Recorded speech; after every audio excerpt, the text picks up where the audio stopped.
the overtime debate is something that's been around as long as the rule's been around. It's never going to change, I think, in that regard. Some fans love it. Other fans, miss the days where the number in the race title actually means something. I certainly am in the latter part of that conversation, but I would be willing to compromise because I do understand that it is frustrating when races end under caution. I would be willing to say you get one attempt and we leave it at that. And if they can't make it down even through turn one before they wreck again, then that's too bad. Be mad at the drivers that they couldn't race a little bit cleaner with more respect. Do you think we should make a change to the overtime rules, even if it's just on super speedways, that unlimited attempts can lead to issues like what we saw on the first attempt in the restart on Saturday? Do you think that it's time to go to a single attempt on super speedways? Do you think that we should just eliminate it entirely? Or do you think we should be consistent across the board? And if we're going to have unlimited attempts at short tracks, we should have unlimited at super speedways? Yeah, I don't think you can treat these super speedways the same way you do short tracks. I don't think that's compromising it or, being inconsistent at all. I think it's just a different beast and you have to approach it differently than you would Richmond or Martinsville. You got to look at Talladega for what it is. It's a big place. And the same thing for road courses, Ben. We talked about this before the show. When you go to a place like Circuit of the Americas, it's 4 miles long. You can't just have another attempt, and another attempt until you finally get to the white flag, and then the next flag ends the race.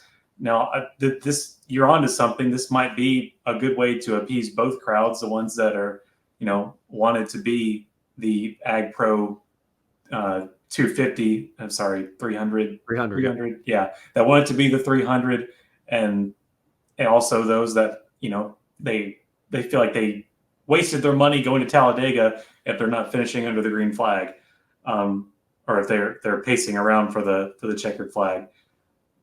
That would be a good compromise. And really, I'm no stranger to that because or anyone who has played iRacing before, that's how they work in official series on that.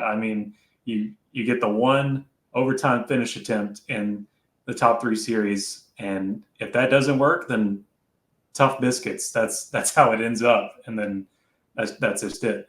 Now in hosted sessions, you're able to change that to whatever you want, but I'm pretty sure the official session is we'll do an overtime finish, and then if we can't get that done, then that's it. So yeah, for Talladega, and also, wouldn't this help the TV broadcast as well? You're guaranteed, okay, we're going to end at this time, and especially with the Xfinity Series this weekend being on the big boy Fox, they're extra careful on when they finish and the timeliness of when they end their broadcast. So I think this would help a lot of folks. And again, with a lot of these open-ended questions, open segments that we have, I'm sure they've had this discussion before and they've talked about it, and I'm sure they probably have some reasons against it, and that's why they're not doing it yet, or that's why they're not going to do it at all. But I do like to talk about these, and we do like to hear from you and what you think about them as well.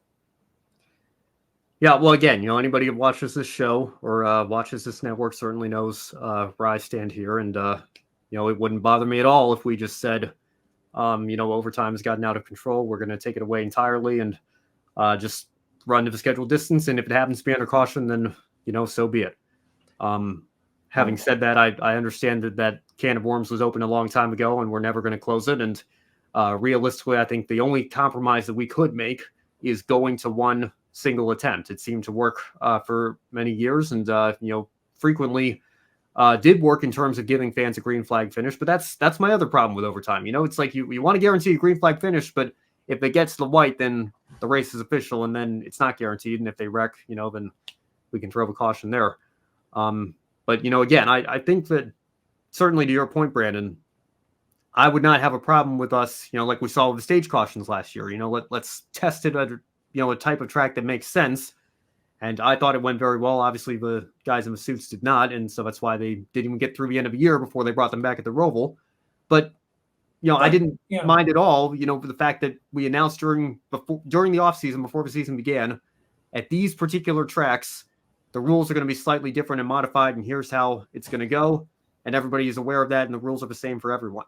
I would not mind a similar rule change to the overtime situation and regulations here, and it would not be unprecedented either for it to come even in the middle of the season. If you recall the 2017 Brickyard 400, after that whole deal was NASCAR holding the yellow before they got to the overtime line because we were running up against the clock in terms of darkness because Indy doesn't have lights. I think it was, if not the next weekend, one of the very next weekends, by Watkins Glen, they said we're getting rid of the overtime line. We're going back to just the start finish line. In the white flag determining whether or not we have that be the final attempt. Yep. I think it's just incredibly, silly and not wise at all to allow for there to be unlimited attempts at places like Daytona and Talladega just because of the risk for the carnage, especially in Xfinity and trucks. I think that, the Cup drivers, you can say they should know better and should race with a little bit more respect, but, lesser experienced drivers in Xfinity in particular, let's just go to one attempt and leave it at that. That's my vote. Yeah, the overtime line was so egregious, especially at a place like Indianapolis. Seeing that line on the back straight, it's like putting graffiti on the Sistine Chapel. Like you don't do things like that. But one positive, I guess, especially from last year having the green flag stages, where at road courses until they decided that it wasn't working for them. At least they're considerable, where at least they're considered to where they're willing to work around and try things, even if it's during the middle of a season.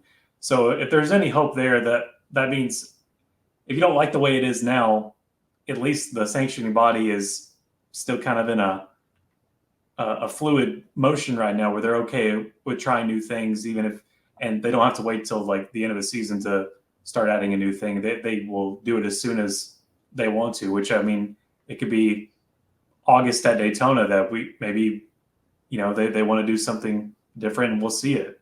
I do like that they're in that mindset where they're not afraid to try new things immediately if they have to. Yeah, well, again, I get what you're saying, but I do, I tend to hold to the philosophy of, not liking rule changes in the middle of the year. But I think in a situation like this where, we recognize that, we're tearing up too many race cars and it almost becomes a necessity like it was, I think, in 2017, I'd be willing to, take a step back on that and, allow for that change to happen.